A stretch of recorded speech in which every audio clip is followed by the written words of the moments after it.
9 TV నా పేరు Venkat. Good morning. ఇవాళ అటు ఆంధ్రప్రదేశ్ ఇటు తెలంగాణతో పాటు జాతీయ వ్యాప్తంగా ఏ వార్తలు ఉన్నాయి, ఏ పత్రికలు ఏ వార్తలకు ప్రయారిటీ ఇచ్చాయో చూద్దాం. న్యూస్ అనాలిసిస్లో ముందుగా తెలంగాణ ఎడిషన్స్లో ఏ పత్రికలు ఏ వార్తలకు ప్రయారిటీ ఇచ్చాయో చూద్దాం. రైట్, తెలంగాణ ఎడిషన్ చూస్తున్నాం, తెలంగాణ పత్రికలు చూస్తున్నాం.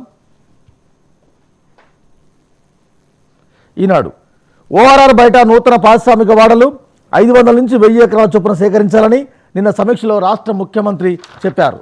ఇక ఆంధ్రజ్యోతి విషయానికి వస్తే 28 నుంచి మరో 2 గ్యారెంటీలను హైలైట్ చేసింది.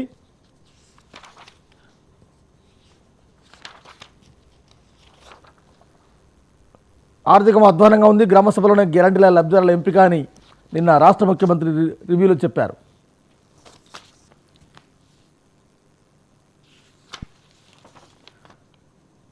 నిన్న 78 మంది ఎంపీల సస్పెన్షన్ వార్త మెజార్టీ నేషనల్ పేపర్స్ అన్ని కూడా హైలైట్ చేశాయి. సాక్షితో పాటు ఈనాడు అన్ని దినపత్రికలు ఈ వార్తను హైలైట్ చేశాయి. 78 మందిపై వేటు వేసిన వార్తను. దొంగరాత్రి సీమ లిఫ్ట్ నమస్తే తెలంగాణలో ఈ వార్త బ్యానర్గా వేశారు.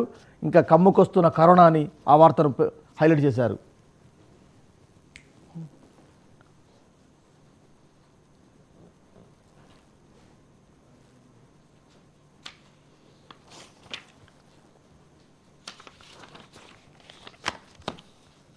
రైట్, మేజర్గా ఇవాళ రాష్ట్ర ముఖ్యమంత్రి రేవంత్ రెడ్డి ఢిల్లీకి వెళ్ళబోతున్నారు.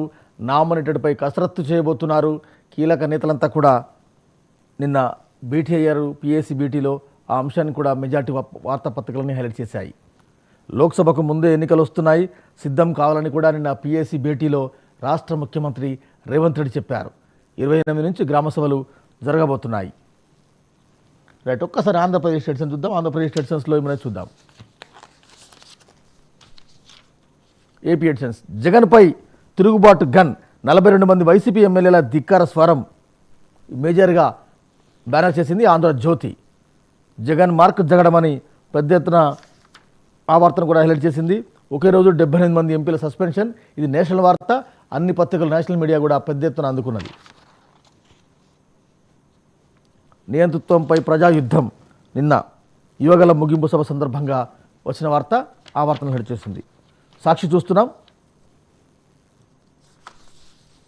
రైట్, ఈనాడుతో సహా ఏపీ ఆంధ్రప్రదేశ్లో మేజర్ వార్తలన్నీ కూడా మనం చూస్తున్నాం. రైట్,